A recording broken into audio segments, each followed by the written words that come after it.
Hi, everyone. I'm Ryan Calder, Assistant Professor of Sociology and Islamic Studies here at Johns Hopkins University, and I'm very happy to welcome you to the Afghanistan teach-in, organized by our program in Islamic Studies and generously co-sponsored by the Johns Hopkins program in International Studies. We've got a very exciting program for you today. We're going to hear from 4 Afghanistan experts. 2 are leading scholars of Afghanistan based here in the United States, and 2 are experts who were on the ground in Afghanistan until just a few weeks ago. Putting these 4 unique lenses together, our goal today is to put recent events in Afghanistan into deeper context: political, social, economic, cultural, and of course, historical. Our 4 speakers are Mr. Basir Bita, an activist and researcher, who will speak on why the Ghani government collapsed, how Afghans feel today, and what civil society looks like. Professor Shah Mahmoud Hanifi, an historian at James Madison University, who will speak on conceptions of ethnicity in Afghanistan. Ms. Nargis Nehan, a former minister in the Ashraf Ghani government, who will speak on Afghanistan's political and economic situation before and after the Taliban takeover. And Professor Wazhmah Osman, a media studies scholar at Temple University, who will speak on Afghanistan's media environment and its impact on domestic politics. Each of the speakers will have 15 minutes, after which we'll move on to a Q&A. To ask a question, you can just type it into the chat box in Zoom, and we'll only take the questions after all the panelists have spoken.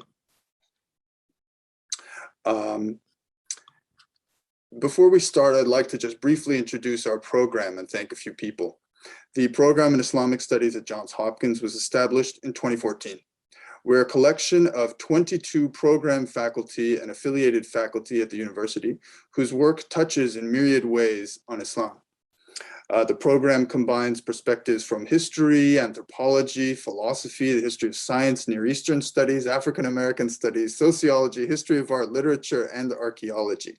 And we're constantly hosting new events. So I encourage you to visit our webpage, which you can find just by Googling Johns Hopkins Islamic Studies. And if you're an undergrad here at Johns Hopkins, I encourage you to look into our minor in Islamic Studies, which is growing very fast. And if you'd like to join our mailing list, please contact me or Arpan Roy. You'll find us under People on the program webpage.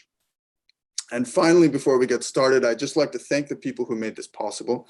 Our chair, Professor Nilufar Haeri, our director, Professor Homaira Ziad, the head of the program in International Studies, Dr. Sydney Van Morgan, for her generous contributions to make this event possible. And most of all, our program coordinator, Dr. Arpan Roy, who's put a great deal of work into organizing and publicizing this event. Now, I will let Arpan introduce our first speaker, who just got off the plane, just landed in Toronto. Okay, thank you very much, Ryan. I would just like to add that we will take the questions at the end, like Ryan said, but feel free to put the question in the chat at any point. So if a question comes to you as you're listening, feel free to type it in and we'll deal with it at the end of the session as planned. So it is my pleasure to introduce now Basir Bita, who is an activist, researcher, writer, and translator, until very recently based in Kabul. He has had a long-term involvement with the feminist and LGBTQ movements in Afghanistan, including the Men in Burqa group. He has over 10 years of experience working in Afghan civil society and international aid organizations. Basir, it's a pleasure to have you. Thank you so much. First of all, I'd like to thank you, everyone involved in making today's event happen. Before I start my talk, I should point out that unfortunately there's a media coverage decline since 2013 up until this last summer, before fall of Kabul, that on average, the broadcasters, including ABC, CBS, and NBC, are showing less than 5 minutes a year of coverage on Afghanistan. It's not because the war is still going on, and the US forces are still kind of functional, while the government was still spending $30 million per day in Afghanistan. A review of tolls during last 20 years shows that after nearly 20 decades of war, more than 600 Americans' lives were lost, over 100,000 Afghans killed, and more than $2 trillion spent by the US. I know that there are a bunch of or dozens of reasons that why Afghan governments, former Afghan governments collapsed, but I would like to touch base on two important issues. One is the corruption. So I'm touching base corruption because I was working for an anti-corruption organizations for 2.5 years, and we faced many cases of corruption, which never went out publicly because of what the US government and Afghan government phrased it as it's not expedient. So I interviewed so many Afghan officials from low-ranking to high-ranking, journalists and ordinary public citizens, and learned that corruption was one of the main factors for disintegration of Afghan government. The Taliban's swift conquest is attributable to many factors, but one that crosses multiple administrations yet is getting very little attention right now is corruption. Specifically, the kind of corruption the US aided and abetted over many years, glad-handed crooked officials and installing anti-corruption investigation as ordinary Afghans struggled and watched officials grow wealthier and wealthier. While corruption can hardly be described as the sole reason for the Afghan government's disintegration, it's a consistent through line of multiple American administrations and an element that the US has consistently overlooked. Just a few years ago, the Special Inspector General for Afghanistan Reconstruction, SIGAR, issued a comprehensive report examining how the US fanned the flames of elite partition and high-level corruption in Afghanistan following the 2001 invasion. So the details in the 164-page report are mind-boggling, not least for how clearly they illustrate just how thoroughly corrupt the US-backed government had become. The report detailed an investigation that cut one of former Afghan President Hamid Karzai's aides, soliciting a bribe in order to block a separate corruption investigation. The aide was released and the case was eventually dropped. So not long later, reports began trickling out that the CIA had also begun delivering bags of cash directly to the Afghan government. Dubbed ghost money by Hamid Karzai's chief of staff, much of it went directly to corrupt warlords and politicians. There are so many other analyses that found that at least for the person of thousands of Department of State's contracts totaling tens of billions of dollars ended up in the hands of criminal syndicates and criminal officials. So this was as for the corruption, quick review of the leadership factors, which is another reason I believe highly important for the fall of Afghan government. Surely I believe that Ghani is not solely responsible for this colossal failure, and many inside and outside of Afghanistan deserve such blame, including the US government. Ghani prioritized undermining his political rivals. Although Ghani presided over two national unity governments and had the setup needed to unite all political forces, Ghani reneged on his promises to be a fair power-sharing partner.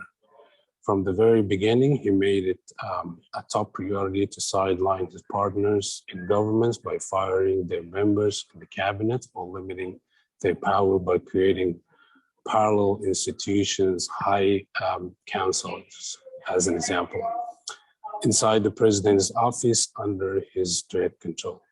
He did the same with local governments, removing some prominent governors who could otherwise keep their provinces secured from the Taliban and replacing them with some weak figures who had no intention and capacity of resisting the Taliban.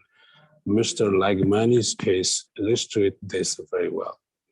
In some ways, Ghani and the Taliban were pursuing the same agenda, I believe, removing the same local power holders whom both consider a problem to their rule. The Taliban assassinated Commander Raza Khan and many other local elites, while Ghani sidelined governors Atta Muhammad, as well as Dostum and the rest. Ghani retired hundreds of army generals and officials because of their earlier affiliations with their northern allies and replaced them with his own line of generals and officers who surrendered or left their posts without a fight with Taliban. This way the central government basically did. The Taliban is beating and dismantling all the social fabric and power structures that would have kept the Taliban out of different regions. So despite that, the only pockets of resistance against the Taliban were, in fact, led mostly by non-government forces and strongmen, exemplified by Ismail Khan in Herat, Ahmad Massoud in Panjshir, and Batur Dostum in Jawzjan. So the resistance forces were, however, too fragmented and too compromised to cement a lasting defense against the Taliban. So now to the next topic, how people feel in Afghanistan right now and what their priorities are. In short, people of Afghanistan are incredibly unnerved and in dire need of financial support to meet their basic living needs, particularly firewood, as it's already cold in there. As an example, Bahman is already -4 Celsius and Kabul is -1 Celsius. They have so many friends who need support for their evacuations. The case for Hazara people is even harsher. Taliban has forced Hazaras and Daikindi and Mazar Sharif to evacuate their people, their lands. However, Hazaras in both cities showed official documents back to Abdurrahman Khan era that these settlements should be owned by Hazaras. From other hands, on social media, you can hear from mostly Pashtuns that Hazara elite left Afghanistan because they are coward or agents of foreign governments. There are other issues that I would like to quickly go through. They include massive waves of immigration to neighboring countries. People in rural areas in particular sail their daughters to make a living. Lack of access to passport, visa, flight tickets, insecurity has skyrocketed. Girls are not allowed to go to school. Some children refuse to go to school because their documents will not be verified outside the country due to the current regime. Street robbery has increased. Banking system is dead. Women no longer feel safe and comfortable and even marginalized, coupled with hunger and lack of access to food materials due to extremely cost. And the situation of civil society, as a person who worked more than a decade with civil society and international aid organizations, I would say that that major and influential civil society activists left the country, and civil society is not almost, but is entirely paralyzed right now. The international community should support civil society organizations and get the Taliban regime accept CSO as a monitoring body. and CSOs should no longer be persecuted, as there are cases in which Taliban hunted activists. Thank you. Thank you very much, Basir, for that very complex understanding of the scene in Afghanistan. Really appreciate it. I would like to introduce now our next speaker, Professor Shah Mahmoud Hanifi, who is Professor of History at James Madison University, where he teaches courses on the Middle East and South Asia. His publications have addressed subjects including colonial political history, intellectual history, political economy, Pashto language, photography, cartography, animal and environmental studies, and Orientalism in Afghanistan. Professor, it's a great honor to have you join us. Well, thank you so much, Arpan, for that general introduction. And thank you, Ryan, and everyone involved to put this together. It's a special pleasure to be on a panel dealing with Afghanistan with Afghan voices. That this is not ordinary. It's quite a special occasion. I'm really grateful to be here. So I know the audience is here to learn about Afghanistan. This is a teach-in, but I'd like to say I think we Afghans ourselves have much more to learn about ourselves.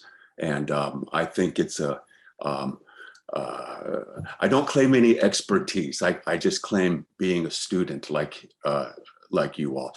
Ryan, may I please share my screen? Yes, please do. Is it letting you do that? I can try. Yes. Am I sharing now?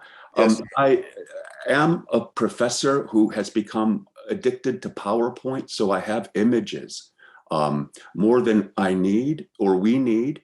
Perhaps we can, in discussion, come back to some of them. I'll be skipping through, but I'd like to show a few images related to the colonial period, the Cold War period, and more contemporary eras to kind of anchor our understanding of ethnicity in some way. But the most important thing I'd like to say is that ethnicity, I think we can all agree, seems to be the primary pathway for understanding Afghanistan. It seems very difficult to discuss Afghanistan, particularly politics and social relations, without ethnicity as a concept being invoked as a primary variable, almost exclusive variable. And it's that singular reading of Afghanistan through ethnicity that I think I'd like to give some thought to here with you all. I would first like to, let me try to move, yes. Now, here, I'd like to just raise a few sort of conceptual relations, really dealing with ethnicity. Perhaps one thing to note immediately is that the Taliban are associated with Pashtuns. Karzai and Ghani are identified as Pashtuns.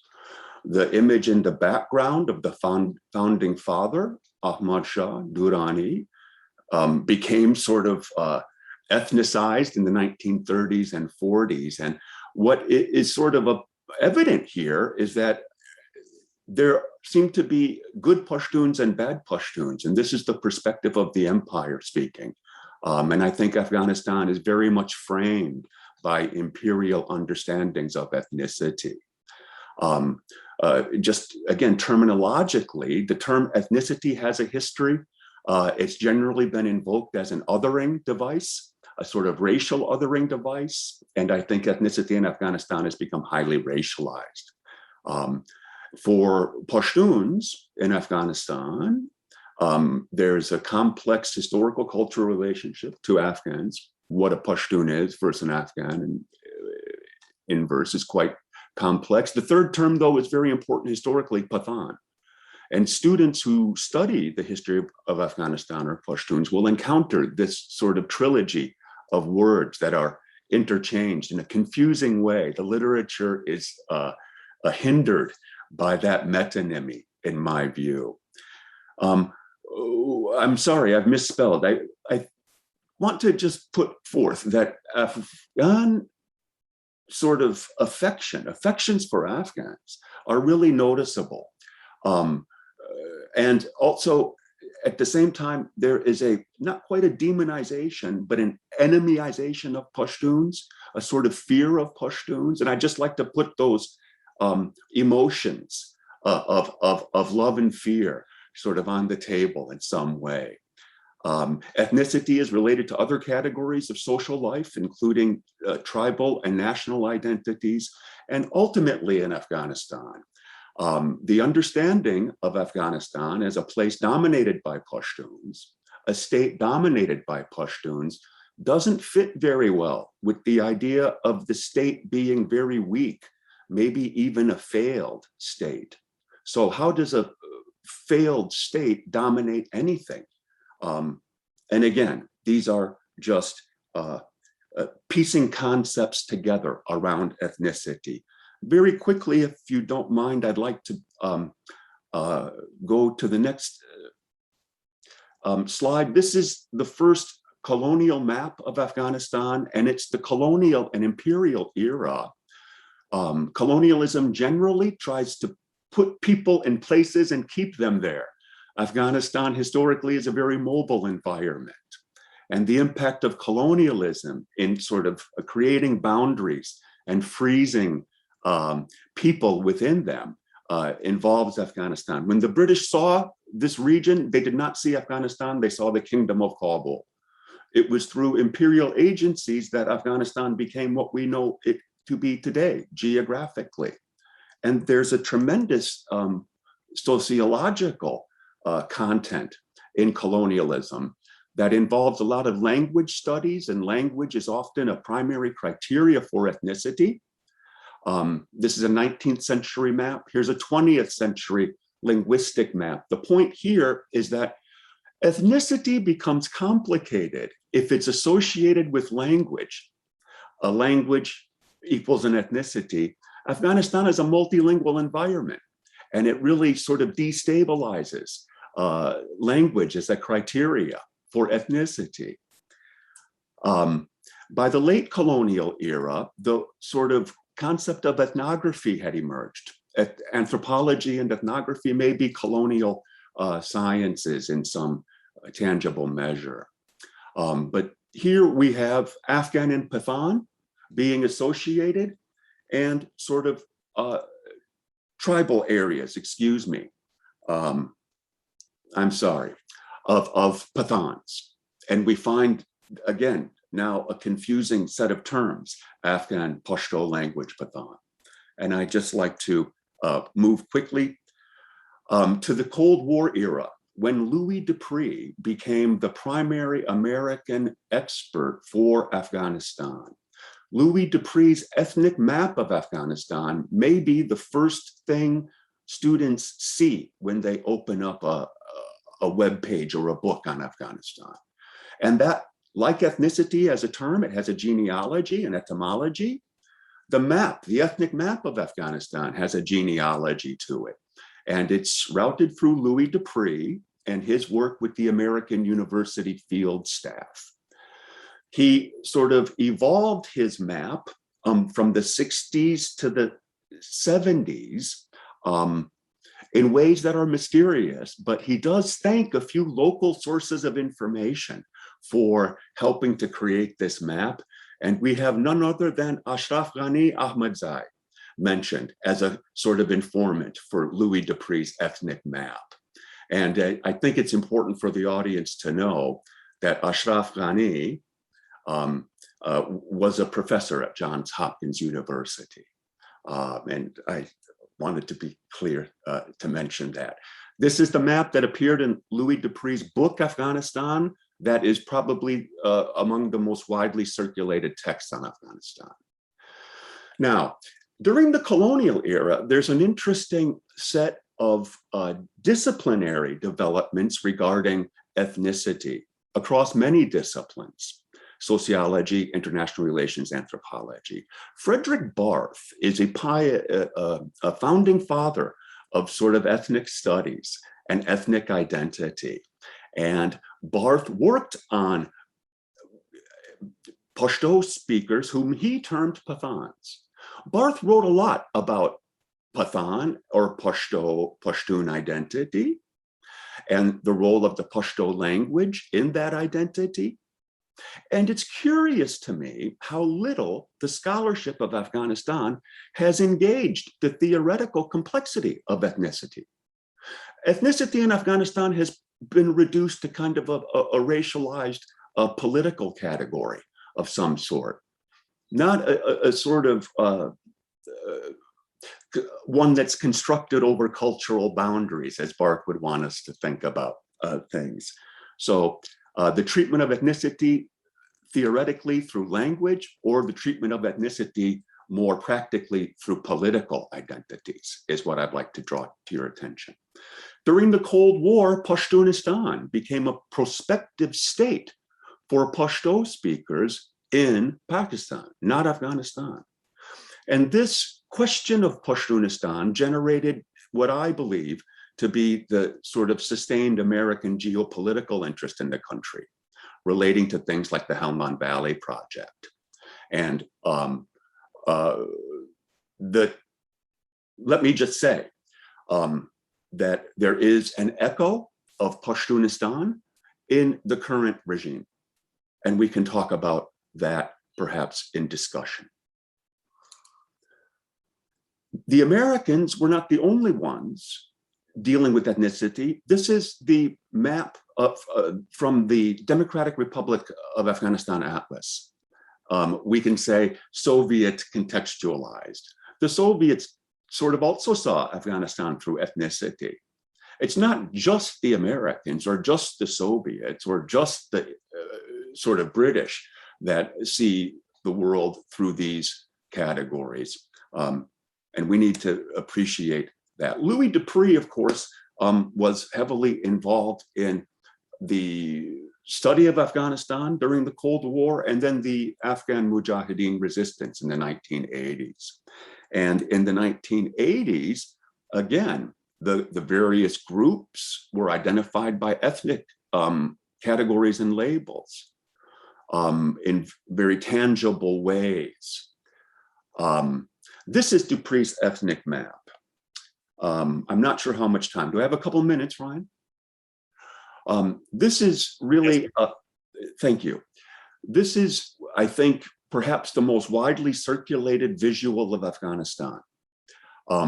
It's an ethno-linguistic map, and again, highlighting the importance of ethnicity. But again, Afghanistan is a multilingual environment that complicates boundaries built upon singular languages. And this speaks to the fluidity, really, of ethnicity as a category. Dare I say that the region of Panjshir has become kind of ethnicized. Panjshiri has become almost an ethnicity. In my view, again, perhaps something we can discuss. This is the post 9/11 order militarized ethnicity, and ethnicity became a tool, a military strategy tool, and we see immediately the previous map we saw really becomes explanatory for military allies and enemies, as we see in this map. I'll try to speed up and draw attention to the concept of military education and the kind of schools for studying Pashto, the idea of AFPAC as an institutional category that is tied to millions of dollars of resources and curriculums, and a lot of academic literature for soldiers, such as this Culture Smart card that I have taken a little screenshot of. And we see some really problematic, in my view, colonial categories here. at work in an understanding of ethnicity in Afghanistan as it's conveyed to people with guns who are seeing the world through that category. This is back to our first screen.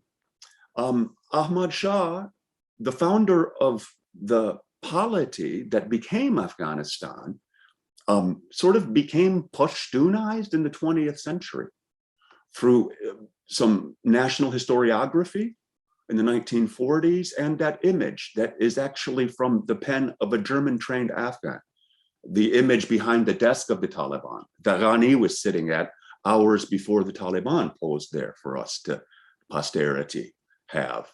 That image behind is a, in many ways, it's an Afghan product drawn by an Afghan artist, but trained in Germany during a time in the sort of 30s and 40s where ethnicity, and particularly Aryan ethnicity for Germany, but there's a connection.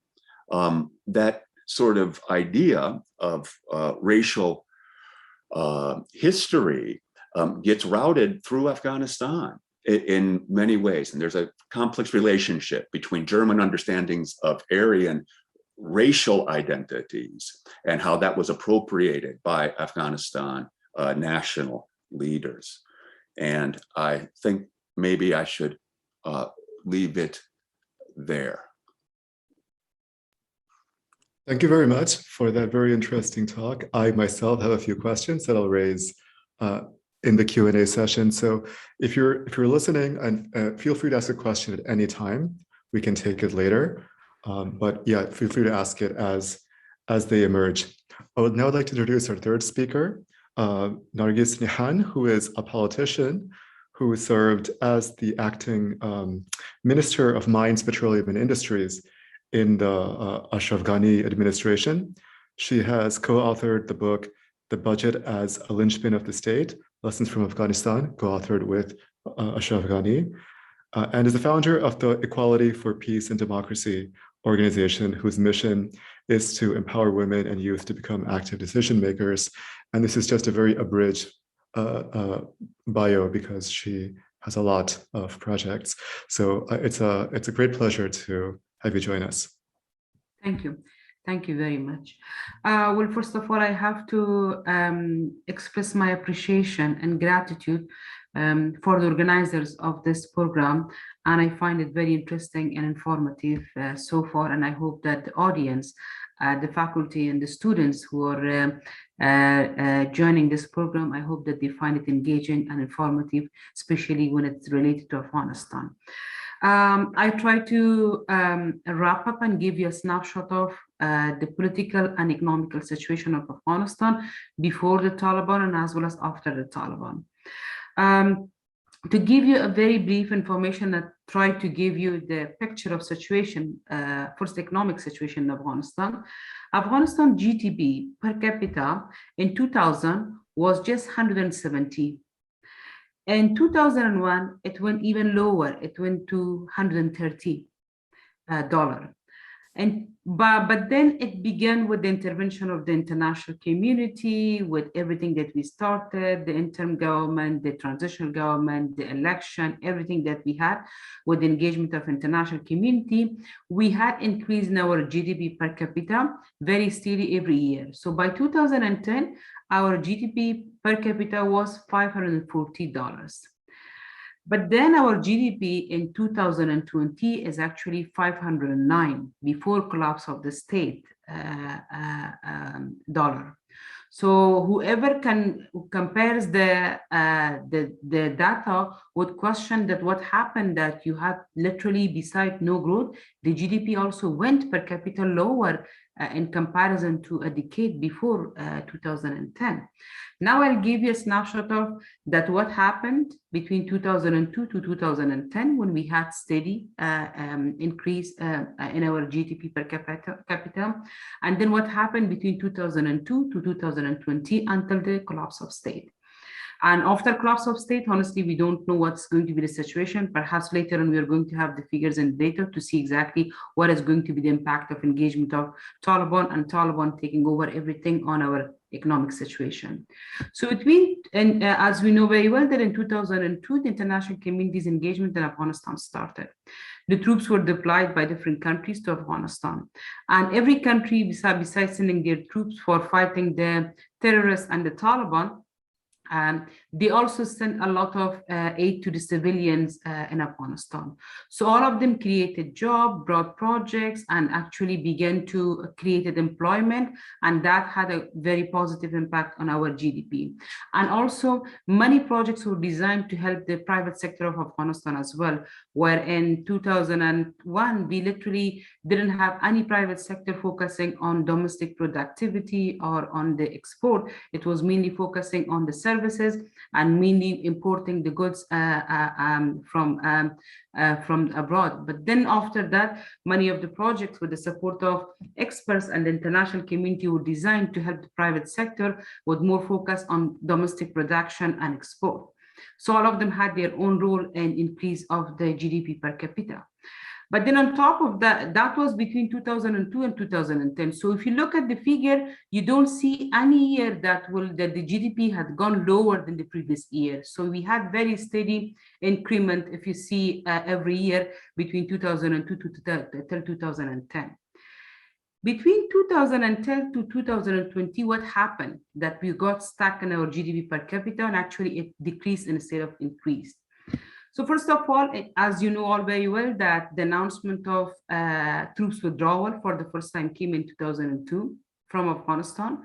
At that time, we had 130,000 troops deployed by different countries in Afghanistan. And all these troops were, while they were fighting the terrorism and the Taliban, their own countries were also providing civilian and as well as military financial support to Afghanistan. But then when the withdrawal were announced, and most of the troops, majority of them, they withdraw by end of 2014, led by the Transition Commission. Then at that time, the civilian support also began to decrease. Besides that, we also had for the first time a peaceful transition of power from President Karzai's administration to the National Unity Government led by former President Ghani and Dr. Abdullah, although it was contested and for several months we had to wait for the result of that with a lot of disputes around it, but at least it was peaceful because we didn't have any fight or bloodshed, and finally with the mediation of the youth, we managed to form the National Unity Government. So we also had transition of power in 2014, and literally that stopped us for almost 2 years from any kind of economic activities. And then we also had, besides that, and then we had the peace process, which started in 2018, and that brought a lot of uncertainty as well. So in a country that was so much unstable, the people that was already so much traumatized, and we already had experienced once the civil war, and leaving our country, losing our assets, our life, everything, and starting from scratch, from zero, going to other countries. Suddenly, like in 2014, we saw the contested election we saw the contested election for the second time, the peace process started, the withdrawal of troops started, and many reports were coming out in the media and kept on saying that Afghan state is going to collapse. So as a result, many of our investors and Afghans, while they were not investing in Afghanistan anymore, they began to shift their investment in other countries. And then beside that, as it was very rightly mentioned by the first speaker, that we also had rampant corruption. And beside the corruption, we had racism, unfortunately, in government. We had impunity. We had very weak rule of law. We had over concentration of power in Kabul. And beside Kabul, we had over concentration of power in the palace. And then we also had favoritism going on in the system.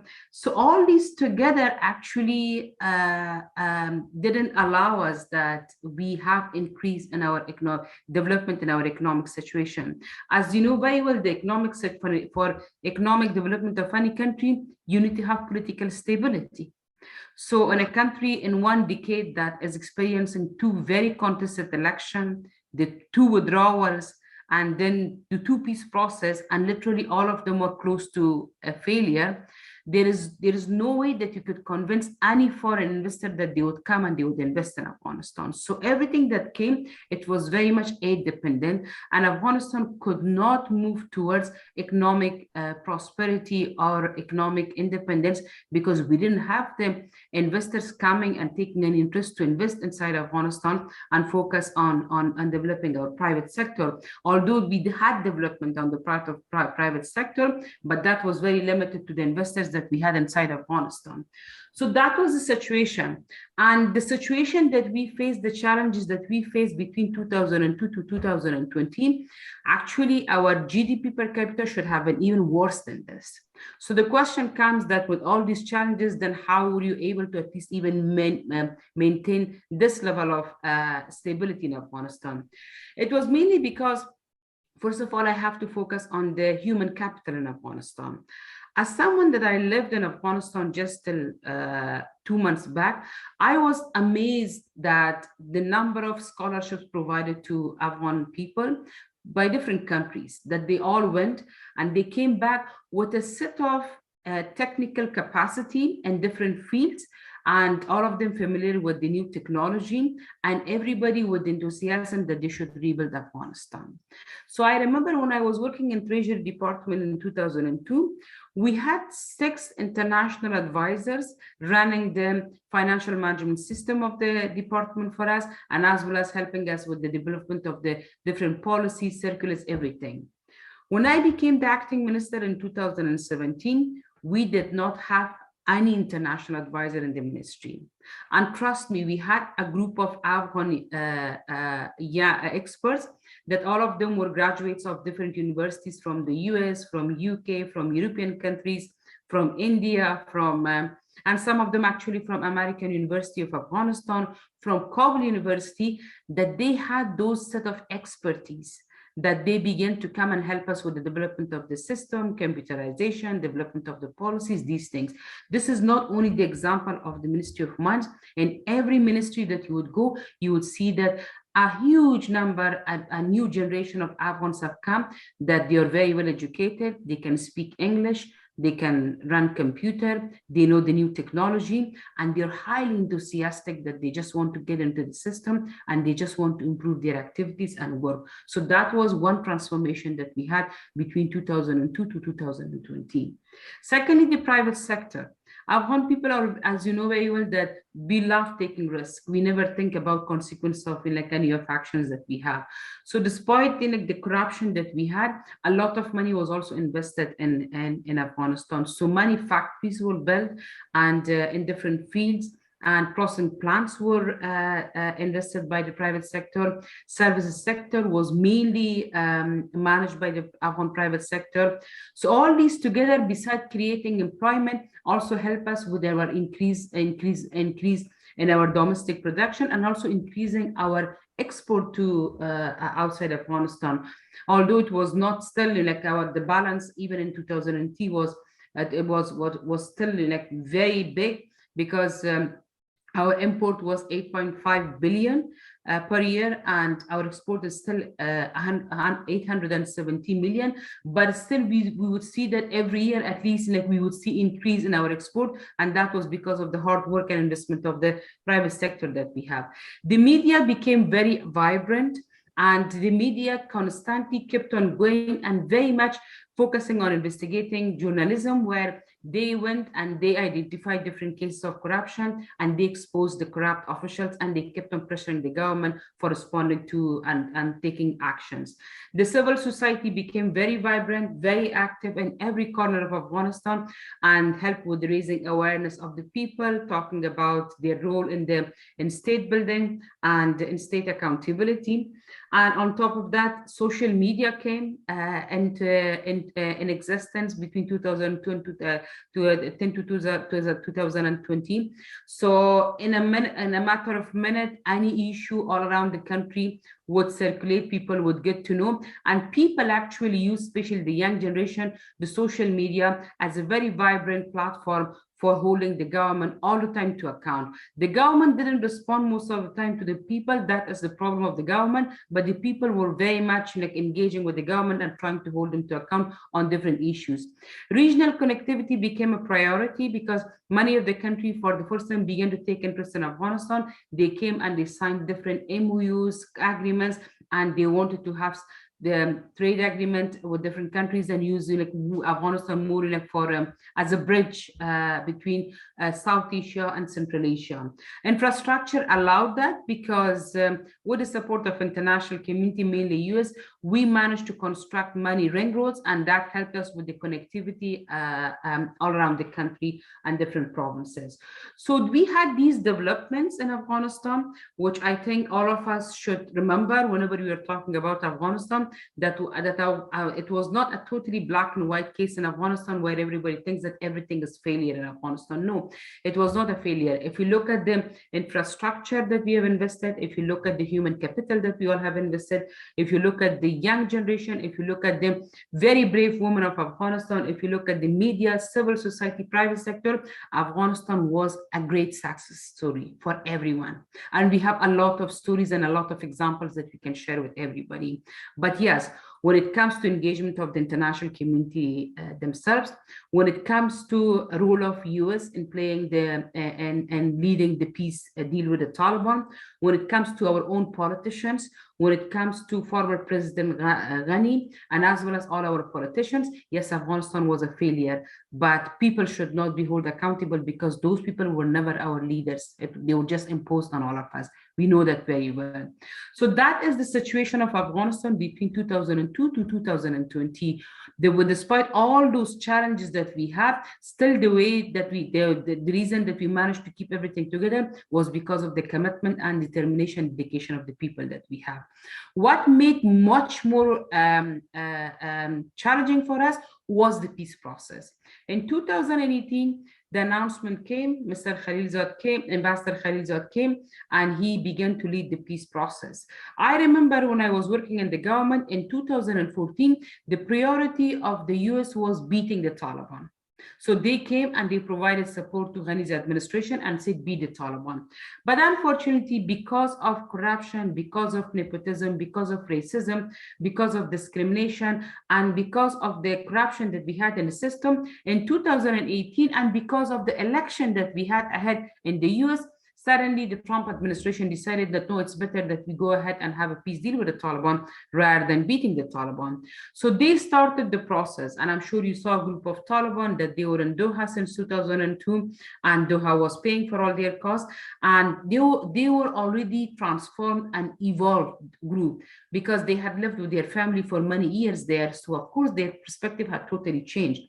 Taliban was misrepresented to the people of Afghanistan. Constantly, Ambassador Khalilzad came and kept on telling people of Afghanistan that, look, see, Taliban have changed. We have 4 women in the negotiation team. Taliban have no problem talking to them.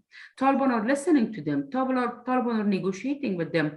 We had these conferences with the Taliban, and they had no problem. We took a group of civil society and women group to the Taliban, to Doha. They had a meeting with the Taliban, and Taliban actually entertained all of them and talked to all of them. And Taliban kept on also saying that, oh, we have totally transformed, we have totally changed. We're not going to rule Afghanistan the way that we ruled before. So while people were very much frustrated with the corruption, discrimination, over-concentration of power, the isolated way of managing the administration by Ghani and a group of diaspora that he brought with himself, people thought, okay, at least let's begin to support the peace process, because first, it's going to stop the war.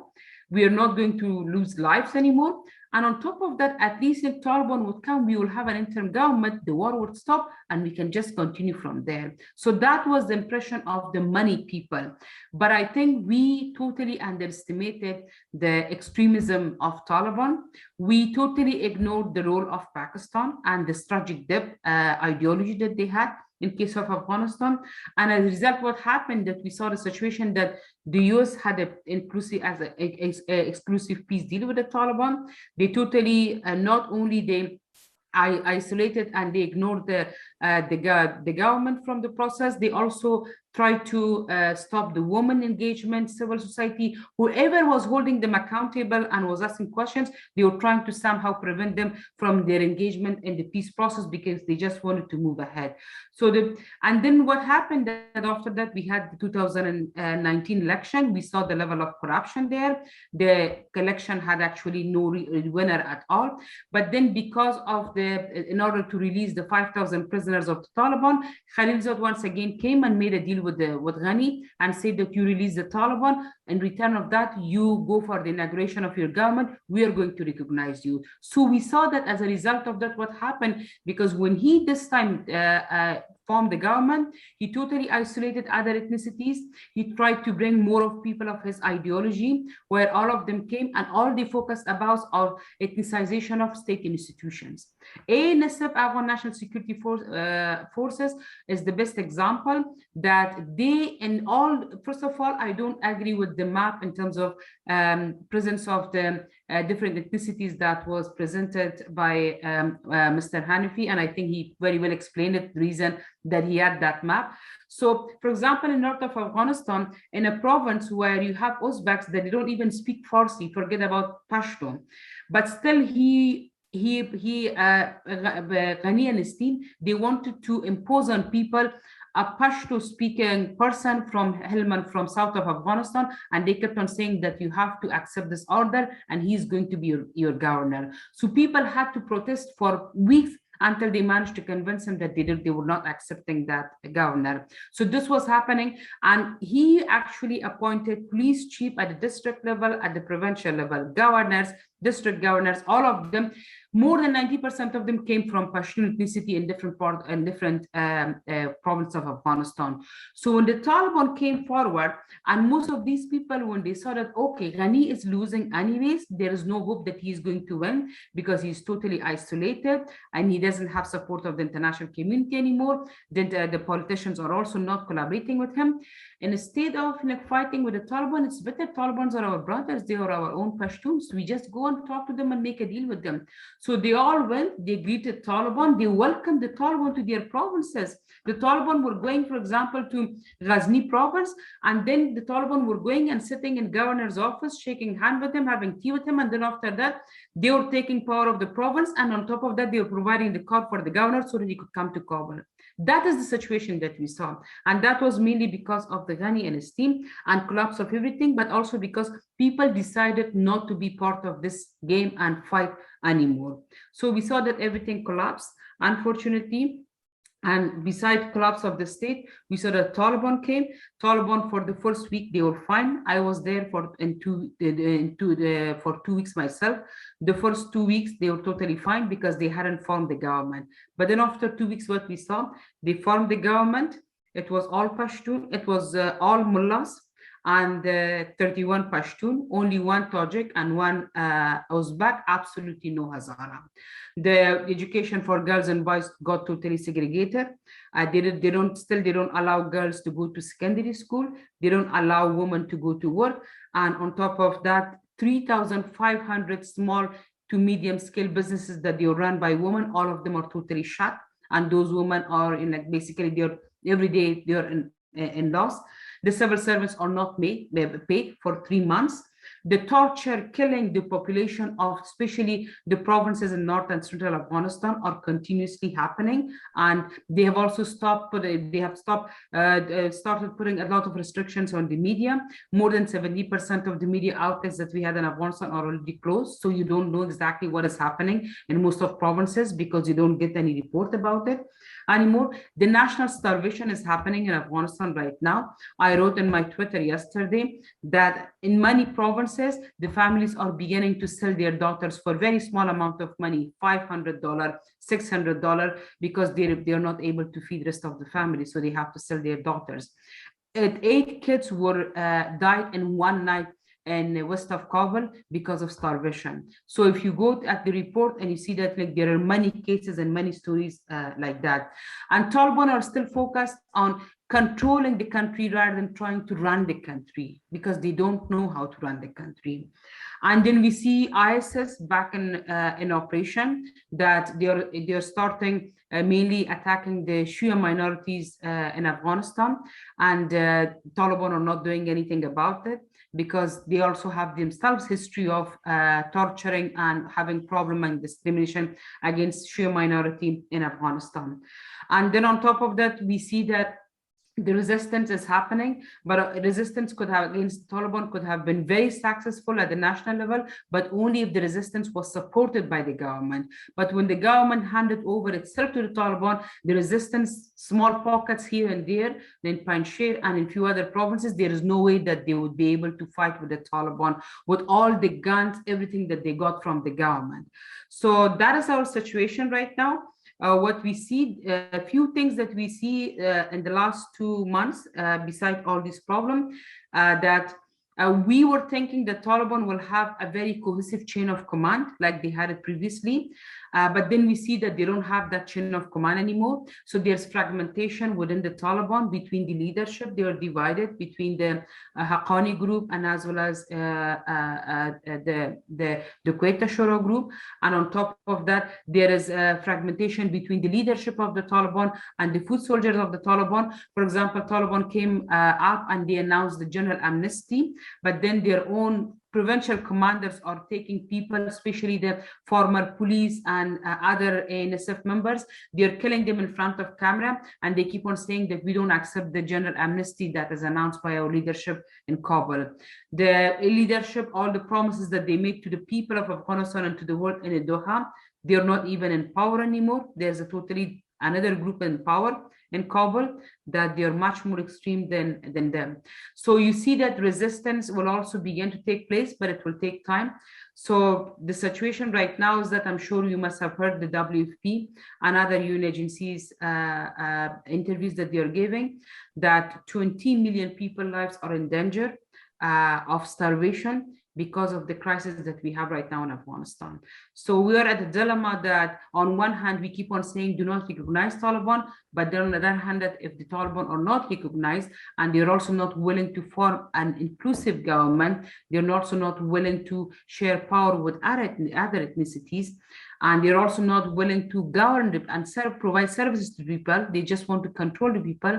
And then if we do not recognize them, then also very limited support could be provided to the Taliban, especially that the banking system is at the verge of collapse in Afghanistan. So we really don't know what to do with the situation. For example, our own staff in EPD, more than 200, they're not paid since 3 months, and we don't know what to do with them. So this is a snapshot of the situation, and I hope that I haven't spoken longer than my dedicated time. Thank you. Very much.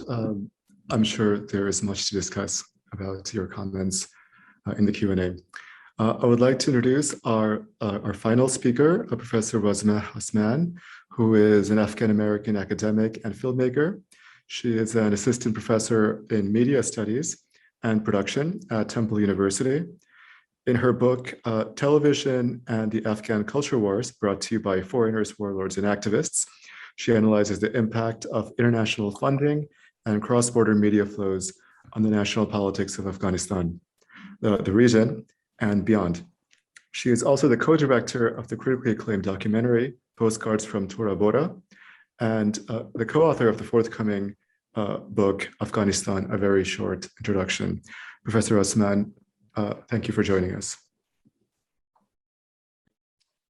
Thank you, Arpan, Ryan, and everyone else involved with the Islamic studies and the international studies programs at Johns Hopkins University. So I'm going to be talking about the media and culture and its impact on politics.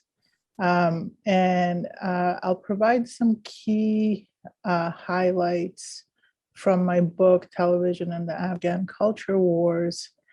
This is not a book talk, though, just because we're limited in time. But I do have multiple book talks available online, recorded, that go into more of the details. I'm going to try to keep it short to make sure we have plenty of time for questions, as all the previous speakers have also raised really interesting points. And there's much to talk about and much uncertainty and confusion about Afghanistan right now that we can discuss in the Q&A. So I'll start by talking about what led me to write the book in the first place. And that had to do with the prevailing images of Afghans in the Western canon or Western discourse. And the images are predominantly negative and problematic, stereotypical and racist. And this has to do with, as Dr. Hanifi mentioned, there's most of the canon is seen through a colonial or Orientalist lens. And these images have impacted people in the diaspora, such as myself and others in the community, in very negative ways. And I can get into that at some point too. But what has happened is that oftentimes Afghans have been conceptualized as backwards and savages and incapable of modernizing. And the culture has been seen as static and stuck in time. This has led to dehumanization, and as I said, in some instances, violence against people from the region. And so once 9/11 happened, and I myself was based in New York at the time, then these images just multiplied. The negative portrayals and representations skyrocketed. So with the troubling rise of the Taliban the first time around, and this was in the 1990s, the people were further stereotyped in the media, as well as in popular culture and films, TV programs, documentaries, and so forth.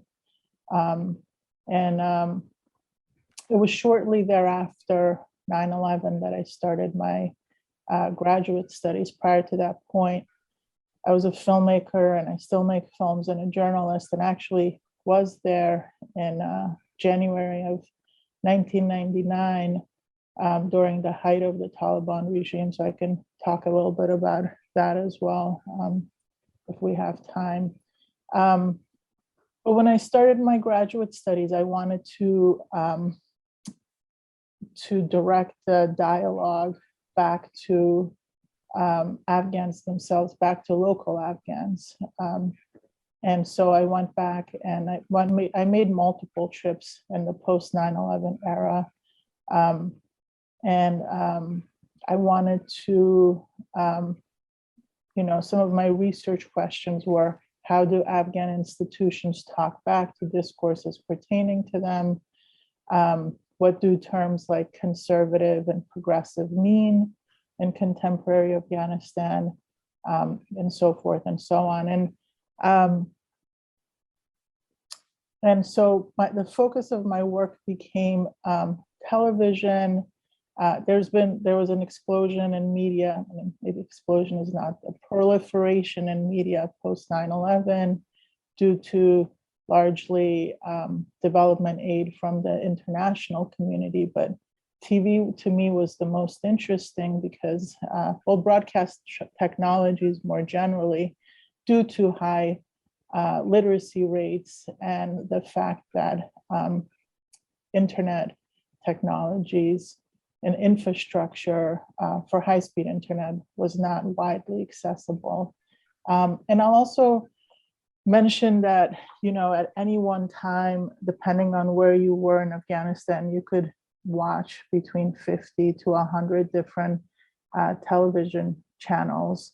And most of the major ethnic groups, so I would say specifically the 4 major ethnic groups, had multiple television stations affiliated with them. And some of them were more nationally minded, and some of them were more sectarian minded. And we can talk more about that too.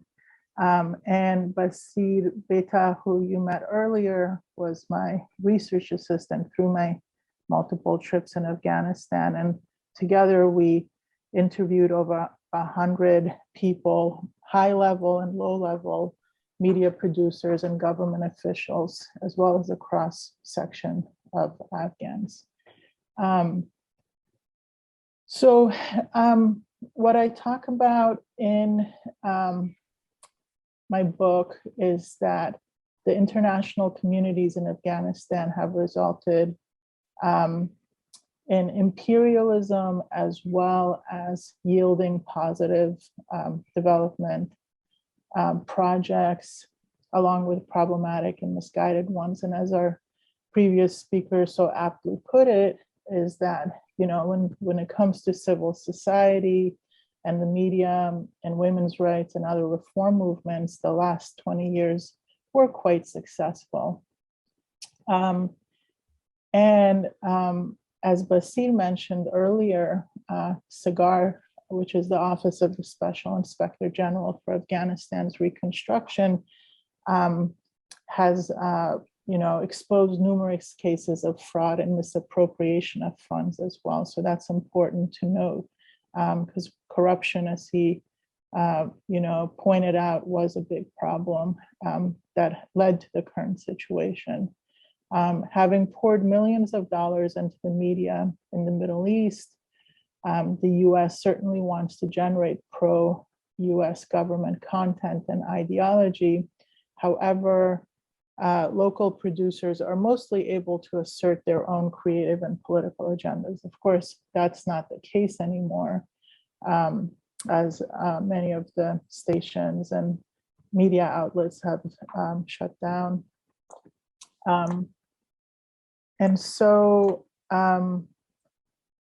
In the book, I also introduced two concepts, what I call the imperial gaze and the development gaze, in order to understand the complexities of the merger between development and imperialism. And in fact, most of the money for development from the US side, at least, came through the Department of Defense, which in of itself was a new turn in terms of development, because usually most of the money comes from the State Department and USAID. So what I point out is that the imperial gaze and the development gaze are two sides of the same coin, and that imperial interests undermine the altruism of development projects, including nation building projects. But also it's important to keep in mind that there are differences and that we do need to differentiate between the two. So as our previous speaker aptly put it, it's not a black and white situation. And there's what I also did was content analysis and textual analysis of popular genres.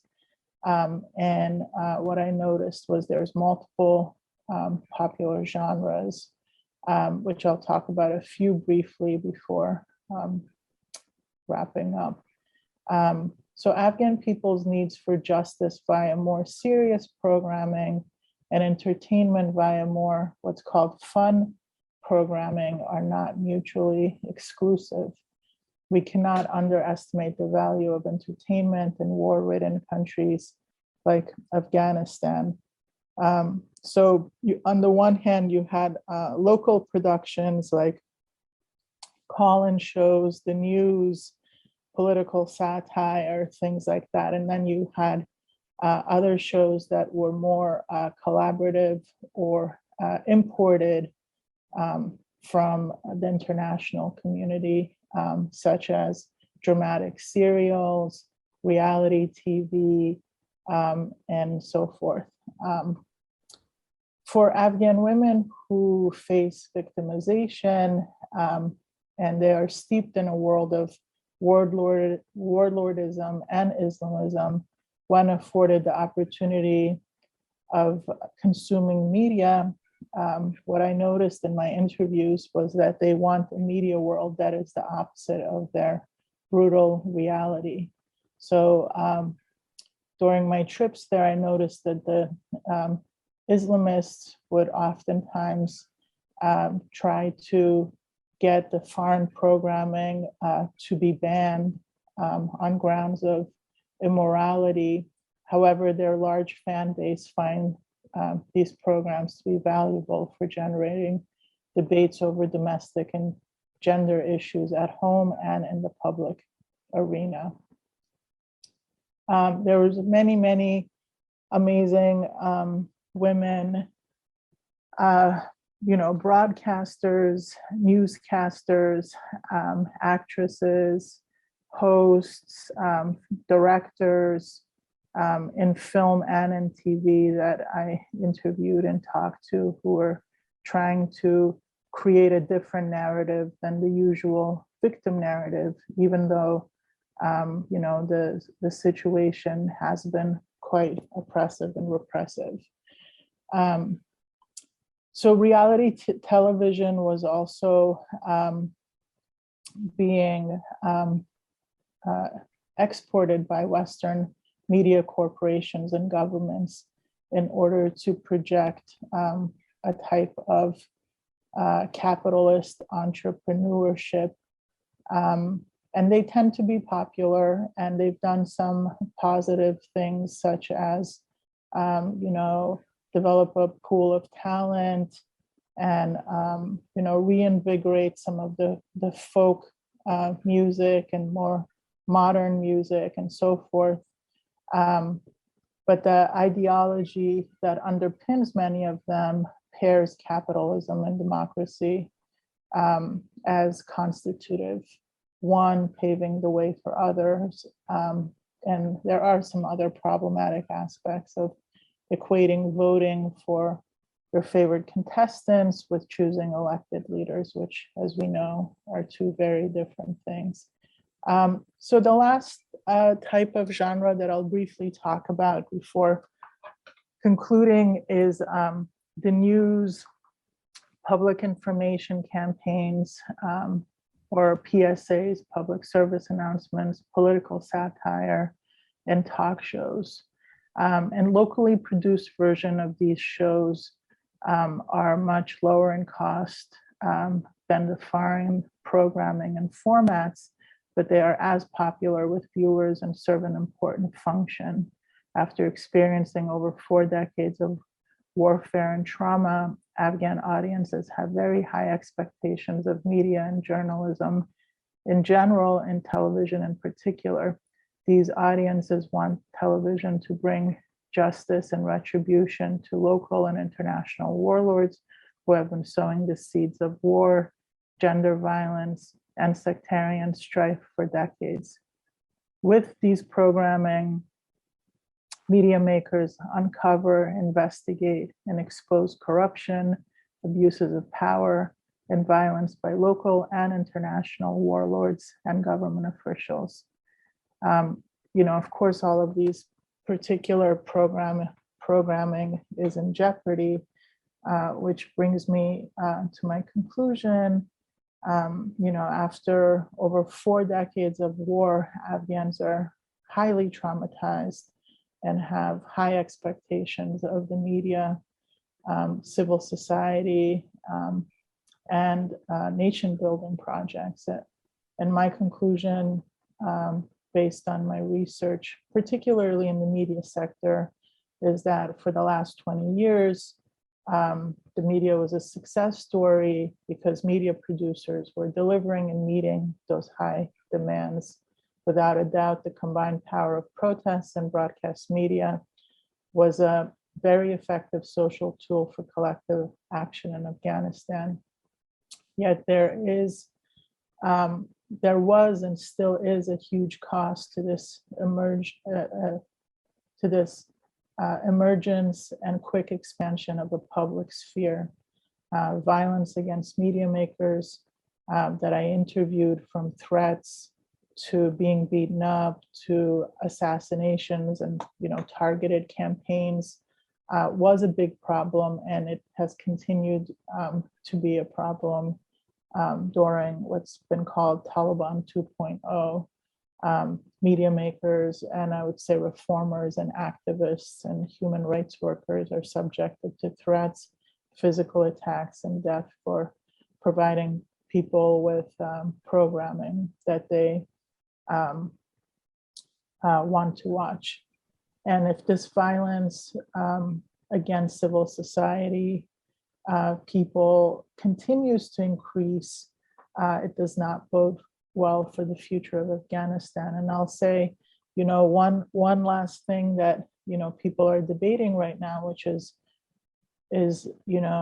many nations are not sure right now whether to recognize the Taliban and release the money, the funding that they're withholding, or to recognize them. But it's a very complicated situation. And my thoughts on that are that we need to put pressure on them to make these changes because people are in jeopardy. And the situation is very dire for people I've been in contact with on a regular basis. And then hopefully some kind of transitional government or elections could be held with pressure from the international community, because war is, from people I've talked to, war and more violence and more bloodshed is something that I don't think, based on my conversations, is something people want. So that's where I'll leave it. Thank you. Thank you very much, Professor Osman. I think we'll just move right into the questions now, and we have several. I will kind of group a couple of the questions together because there are several questions about ethnicity, the messy topic of ethnicity. So Professor Hanifi, maybe you can, there's a question here asking if you can provide more of a historical basis for this mapping of the figure of the Pashto with the figure of the Afghan. And I guess my obvious instinctual reaction to that would be, maybe this is a question of majority-minority, right? In this linguistic map you showed, by far the largest linguistic group are the Pashto speakers. So is it just a question of the Pashto speakers are the majority, or is there something else happening there? Yeah, so I'll let you take it from there. If you might unmute the microphone. I hope I understand the general thrust of the question, and it's the distinction that's being targeted between Afghan and Pashtun. And I think the question is historically why the Pashto speakers became associated with Afghanistan as the representative group, if there is such a diversity of ethnic groups. I think that's the question. Right. I would turn to the foundational colonial encounter with Afghanistan. That's Mount Stuart Elphinstone, and his still very widely read and influential part of the canon situates Pashtuns at the sort of center of this Afghan polity centered on Kabul. And so there's a spatiality to these linguistic groups, and the primacy of Kabul is again another sort of legacy of the imperial era. And I'm not sure if that gets satisfaction. I'm not sure if I can say a little bit more about the impact of positioning Pashtuns at the center of the polity, but in specific terms, or more generally, I think the point is that the imperialism really, and colonialism in British India in particular, was sort of organized to identify, and in some it is majority minority issues with Hindus and Muslims primarily in British India, in certain places. And see, Afghanistan became, of course, not formally colonized, but it was really economically and politically sort of bound to colonialism in many ways, that left Afghanistan as a princely state kind of formation in British India, where there is a perceived legitimacy for that prince. And in this case, it's mainly Abdurrahman and his descendants who are associated with Pashtuns and the state. And so again, colonialism is at the center of the cognitive sort of reckoning with Afghanistan, in my view. This is not to deny local agency, and as we've discussed previously so nicely, sort of the local responses to these imperial impetus.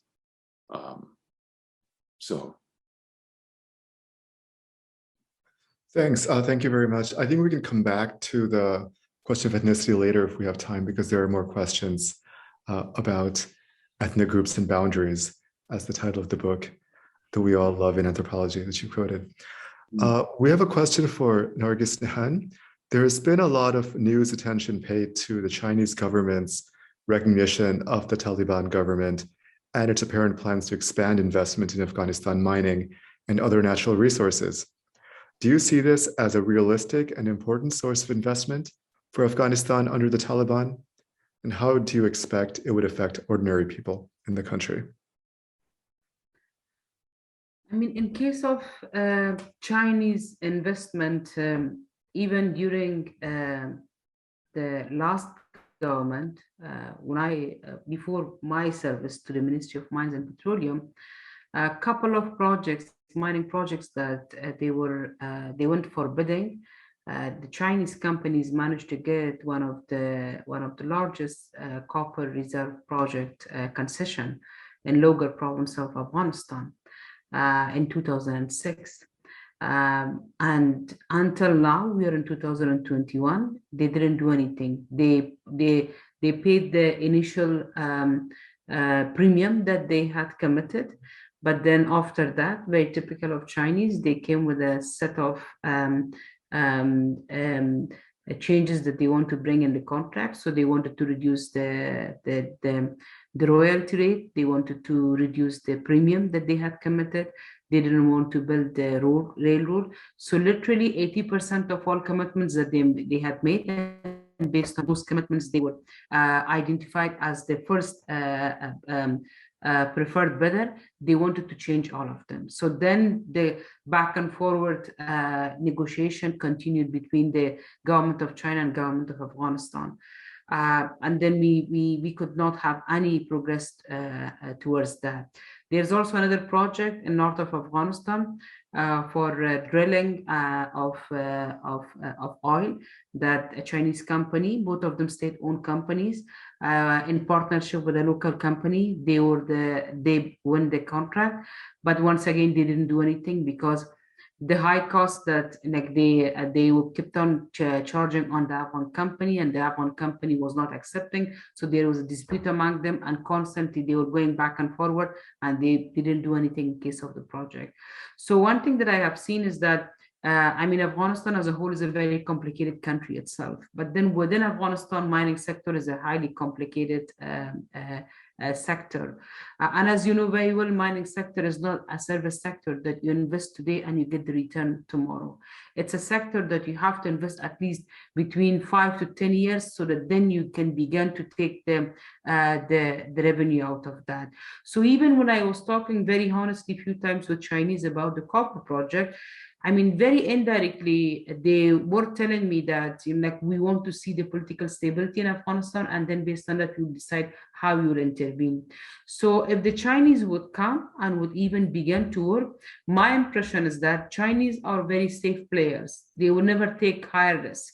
especially when it comes to the economic situation. My impression is that first they would come, especially that those two projects, they will state-owned. They will try to convince the Taliban to have the negotiation with them, bring those changes that they would like to have in those two projects so that they can resume their activities and their mining in those two projects.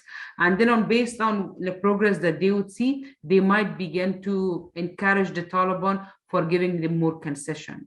But if that is not resolved, I don't think Chinese will come at this stage as investor in the mining sector. Because look, if they didn't trust Ghani's administration by kept on saying that the peace process there, election is there, we don't know who's going to be in power, we want to talk to someone that, we know that they're going to be our counterpart for a longer period of time. And with the situation that's going on in Afghanistan right now, nobody knows for how long Taliban would be there, whether they will be able to survive or not with this whole situation. So my impression is that Chinese want to play it very safe. They want to collaborate with the Taliban. Of course, Taliban could be the best counterpart for them, especially if they are isolated. But in the meantime, they also want to wait and watch and see that what the rest of the world will be doing with the Taliban. And then in light of that, they will decide. I'm sure they will take their next steps. Thank you very much. Professor Nilufar, would you like to ask a question?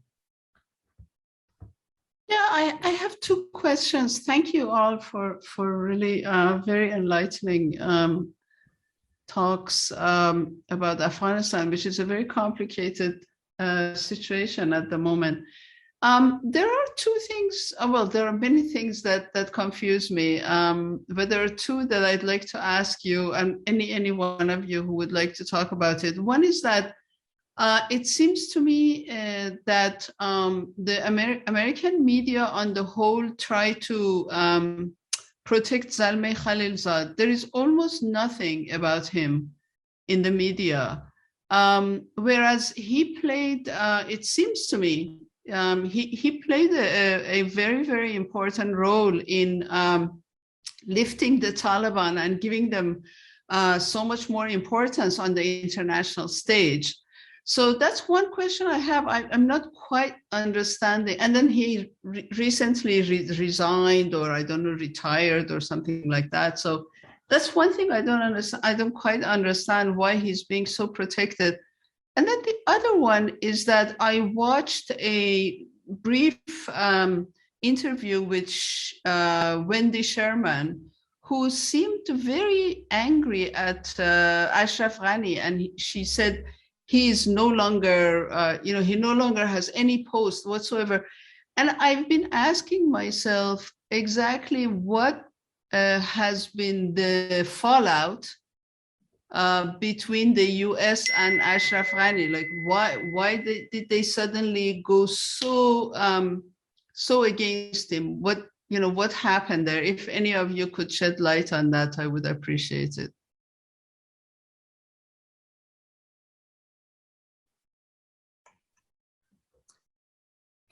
I mean, I think maybe Nargis John would be also good in this question because she has spent time in the Ghani government and also recently left Afghanistan. But I can just take a stab on the second question and say that in many ways, due to a variety of events that happened around the fairness of the elections, people began to perceive those who were elected, including Ghani, and first before that Karzai, as puppet regimes. And so in the US back, the international community as well as the military campaigns were US led. That's why we say the US led international community or war. And so in those respects, I think over time, people began to see them that way, and the US government as well felt a level of ownership because they were the largest funder and both in terms of development aid and also in terms of military and troop investments. I think something like the numbers keep going up. First, it was 1 trillion, then 3 trillion the US spent overall in the military and development aspects, which also led to the Taliban capitalizing on people's resentment towards both Ghani and the US-led campaigns, and some people moving towards the Taliban, making it easier for them to take over as quickly as they did. Thank you.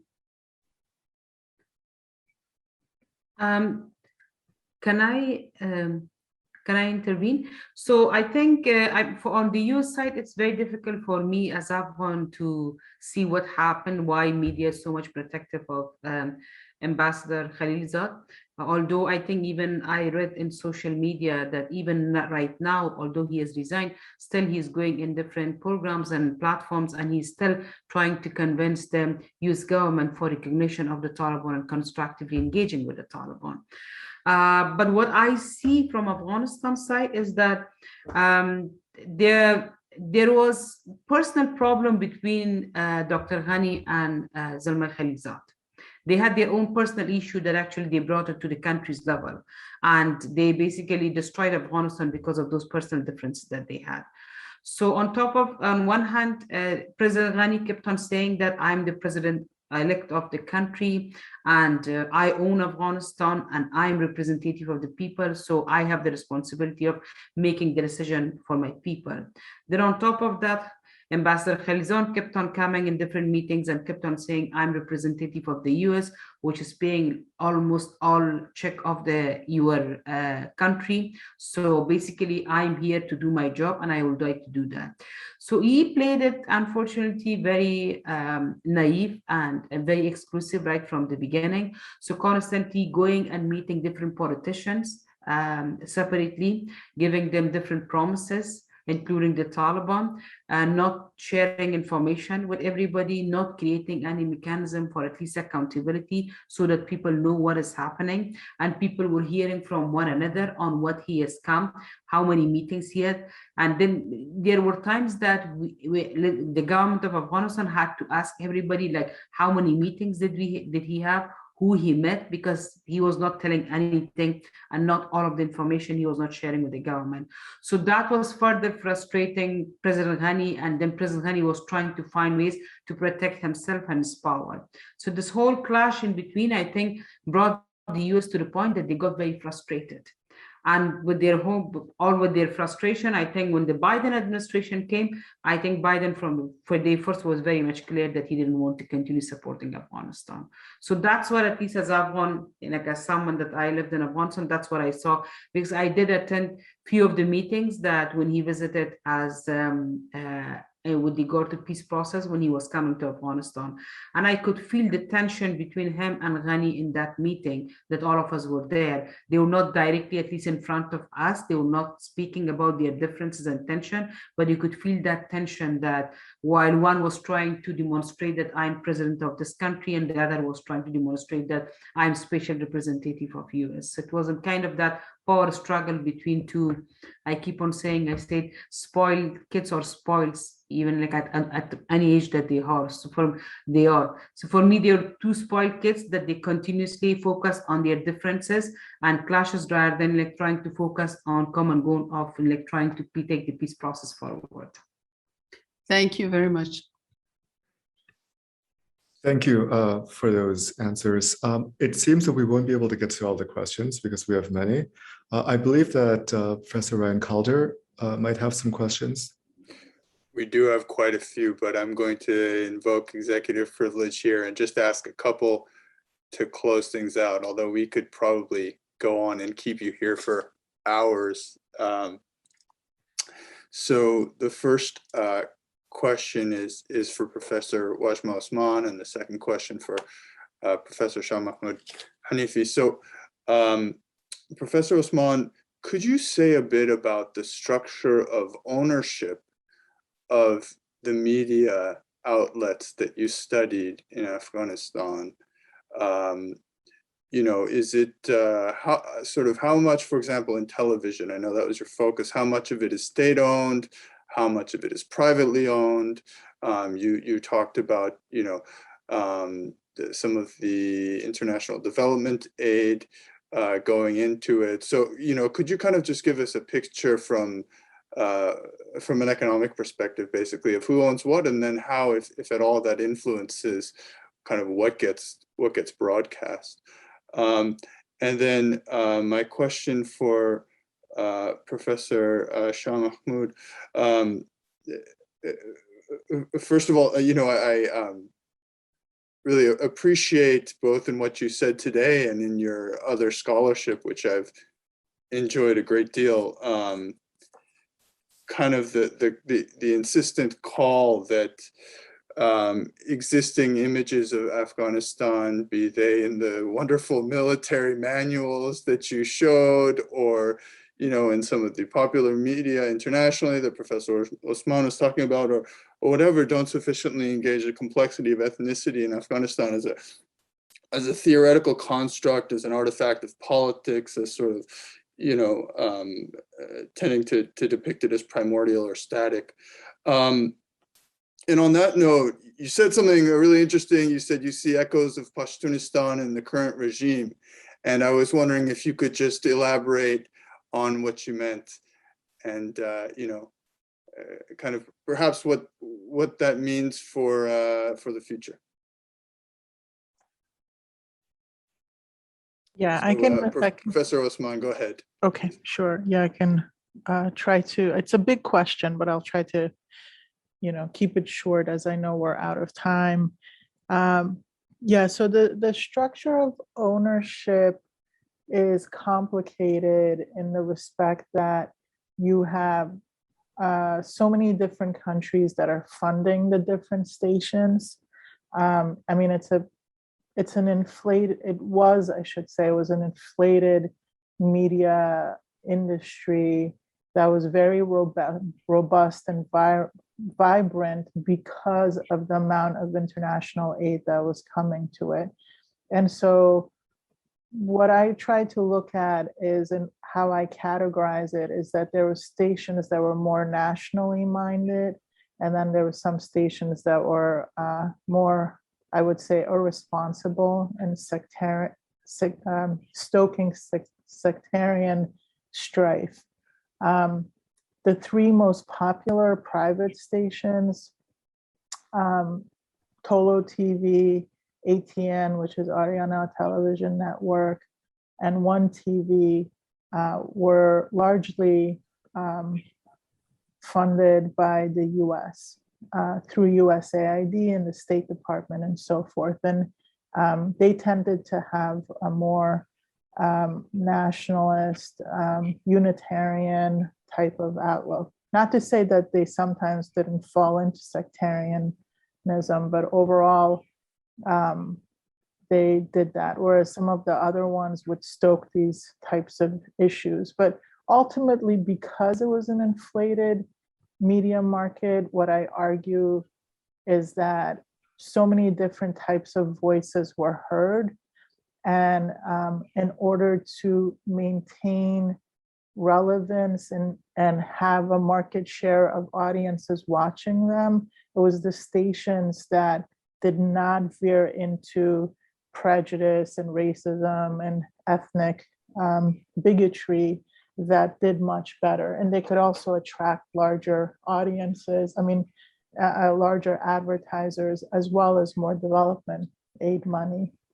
So in that respect, you know, if you have true competition in the media system, you know, there's many media theories around this. It's a very beneficial thing versus what we have in the US, which is highly commercial and corporatized.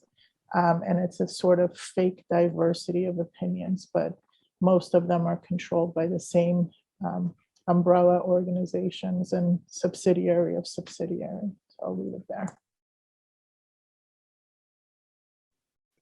Thank you, Professor Osman. Yeah, I sort of grim reflection. Always good to take us back to where we are sitting now and the dominance of the clear channels and so on. And it's fascinating to hear perhaps how much more vibrant things were in Afghanistan when you were there. Professor Hanifi, please go ahead. Well, I would first just like to mention how important it is, the figure of Zalmay Khalilzad in all of this. Indeed, just to address his relationship with the Taliban that predates 9/11, right, with the Unocal pipeline and Gutiérrez, the negotiations for that in the context of the American funding of the Mujahideen. And so I think there's a deeper, there's a complex lineage for Zalmay Khalilzad here that requires more attention. Now, as far as Pashtunistan goes, you know, Pakistan's created, Afghanistan is the only country that doesn't vote for its admission to the UN. The tensions between those two, you know, took the shape of Pashtunistan as a proposed polity that would further, remember, Pakistan at that time had two wings, East and West Pakistan, and further territorial fragmentation really generated, I think, institutional structural hostility. Then the killing of Zia al-Haq, who wanted to not rest until Kabul was burned. I mean, the whole history of the 1980s reflects, you know, quite an extensive involvement of Pakistan in sort of Afghan politics, again, mediated by covert CIA and ISI relations. It's important to note here. But, you know, when I say the revenge of Pashtuns, first of all, I think there are multiple factions of the Taliban. A couple of them, the Quetta Shura Haqqani network, seem to be closer tied to Pakistan. I don't think of Pakistan as one monolithic entity. I think ISI operates a little differently than Imran Khan is able to control. But when I look just fundamentally, the history of Waziri Pashtuns from the tribal areas of Pakistan actively involved in kind of Kabul, beginning in the 1929, the 30s, and Nadir Shah. You know, there's a you know large number of Waziri Pashtuns who live really kind of on their own in Kabul. So the deep history of connections between these Pashto speakers in Pakistan seems to again have a contemporary example in, I don't know who these, we have a few leaders of the Talibs, and the Talibs are very strategically collective, and they, you know, naming leaders is not, they like collectivity. It's a different style of, you know, politics, I suppose. But who are these people? Where are they from? I mean, like, I would like to know the spatial locations where these people are from. I don't know of any tangible geographic reference for these Pashtun, whoever they are, representing the Taliban. But it seems that there's a large role for Pakistan as a state and Pakistani resources and individuals involved in this project with Afghanistan to increase strategic depth. And in that sense, I think the Taliban's support from Pakistan can be traced back to the Pashtunistan issue, would be the way I'd address that. Well, thank you very, very much. Thank you to all the speakers, to Ms. Nargis Nehan, to Professor Wazhmah Osman, to Professor Shah Mahmoud Hanifi, and to Mr. Basir Bita, who had to leave a bit early to, he just gotten off a plane after a 25-hour trip and had some family commitments, but we certainly appreciate his joining us nonetheless. Thank you all for a fascinating panel. Again, it's been brought to you by the Johns Hopkins Program in Islamic Studies, co-sponsored by Johns Hopkins Program in International Studies. And we will be making this available most likely through our website, hopefully also on YouTube. And if you're interested in sort of getting access to that, please email me at rcalder@jhu.edu. You can find my info on the Johns Hopkins Islamic Studies website. Again, thank you so much to all. Thank you. Thanks to everyone. Thank you very much. Khuda Hafiz. Hafiz. Well, thank you very much. Hafiz. Thank you.